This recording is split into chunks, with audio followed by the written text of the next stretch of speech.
Հանձնարարական համար 48 զեկուցել Էրեբունի վարչական շրջանի Արինբերդի և Արցախի փողոցների խաչմերուկը Արինբերդի փողոցի 5-րդ նրբանցքի խաչմերուկին միացնող ճանապարհահատվածի հիմնանորոգման աշխատանքների մասին։ Պարոն քաղաքապետ, Էրեբունի վարչական շրջանի Արինբերդի և Արցախի փողոցների խաչմերուկը Արինբերդի փողոցի 5 նրբանցքի խաչմերուկին միացնող ճանապարհահատվածի հիմնանորոգման աշխատանքների նախագծանախաշվային փաստաթղթերի փաթեթը պատրաստ է, առկա է փորձաքննության դրական եզրակացությունը և ճանապարհահատվածի հիմնանորոգման աշխատանքները ներառվել են 2026 թվականի գնումների պլանում։ Հայտերի բացման օրը կհրապարակվի հաջորդ շաբաթ, պարոն քաղաքապետ։ Շնորհակալ եմ, իրականում Արինբերդի փողոցի հիմնանորոգման խնդիրը դեռևս process-ը մի 2 տարի առաջ էինք սկսել, տարբեր մրցութային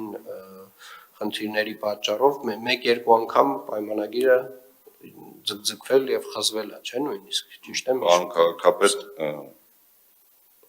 մենք այստեղ ունենք խզվելու մասով թույլ տվեք պատասխանեմ, ճիշտ եմ պատասխանեմ, հիմա սխալ չասեմ, բայց այստեղ ունենք այդ փողոցին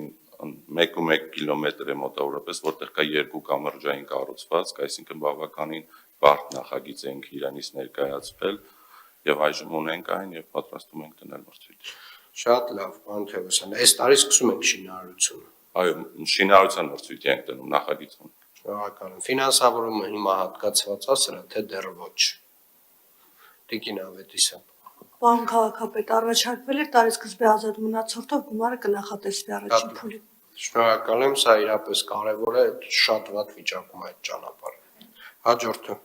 Եկամուտների հաշվառման և գանձման վարչությանը վարչական շրջանների ղեկավարներին հանձնարարական համար 65 ներկայացնել տեղեկատվություն քաղաքապետարանի ենթակայության տակ գտնվող այգիների, պուրակների և այլ տարածքների վարձավճարների չափը բարձրացնելու ուղղությամբ ձեռնարկված աշխատանքների մասին նախորդ ժամանակահատվածի համեմատականով։ Հարգելի պարոն քաղաքապետ, հայտնում եմ, որ առկա 3199 հասարակական նշանակության հողի վարձակալության պայմանագրերից 2382-ը հաշվարկվում են նոր կադաստրային արժեքով ավելի քան 74%, իսկ մնացած 817 շուրջ 26% պայմանագրերից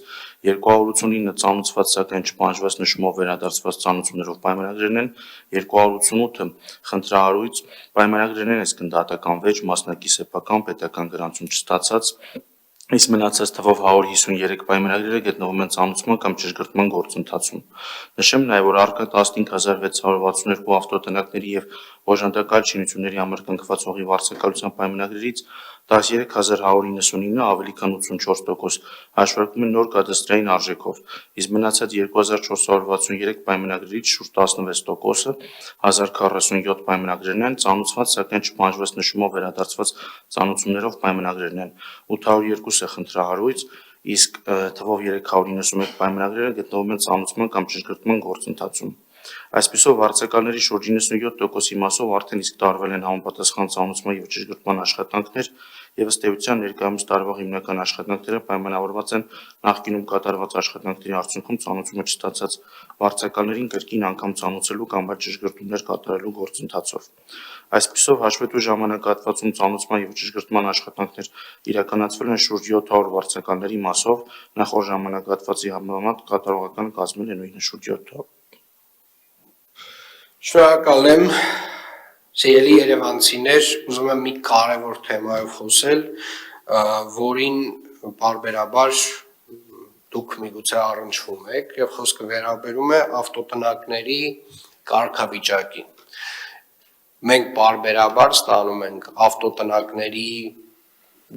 մետաղյա ավտոտնակների կամ որևէ տեսակի ավտոտնակների տակի հողի օրինականացման հայտեր, ինքնական շինությունների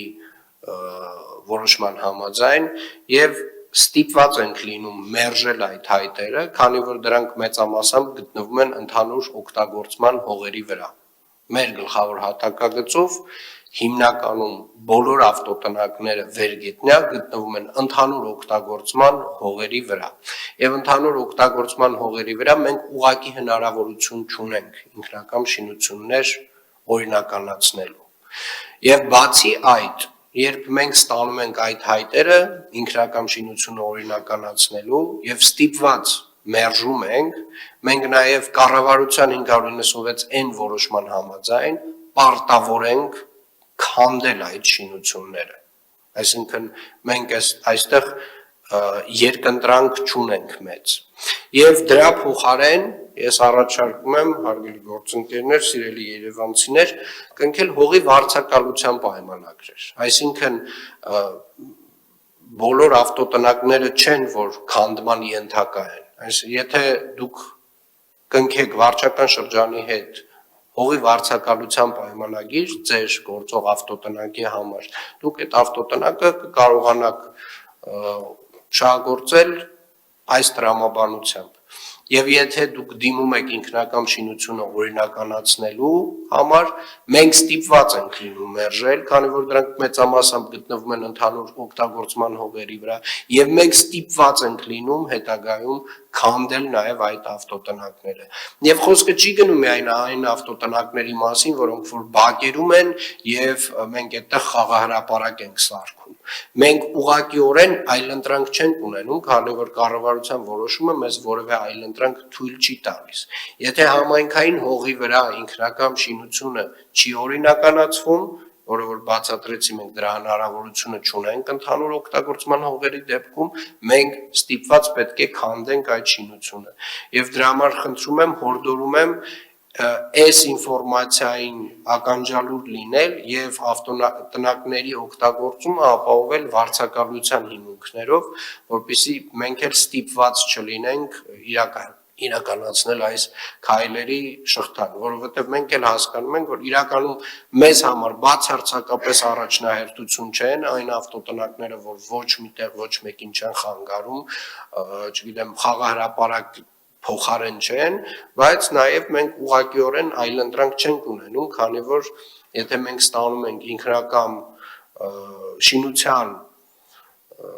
օրինականացման հայտը, մենք ուղղակիորեն ստիպված ենք լինում եւ մերժել եւ ստիպված ենք լինում նաեւ քանդել այդ ավտոտնակները։ Հետևաբար խնդրում եմ դեպի վարձակալություն ուղղորդենք մարդկանց, նաև տեղեկացնենք, որ սա է ընդհանուր մեր գործընթացը։ Գլխավոր հատակագիծը 99% դեպքերում մեզ թույլ չի տալիս օրինականացնել այդ կառույցները եւ կառավարության որոշումն էլ իր հերթին մեզ պարտադրում է հետո մերժման դեպքում քանդել, այսինքն մենք որևէ ընտրության հնարավորություն այստեղ չունենք։ Երևանի քաղաքապետարանը այստեղ ընտրության հնարավորություն չունի։ Շնորհակալ եմ, հաջորդը։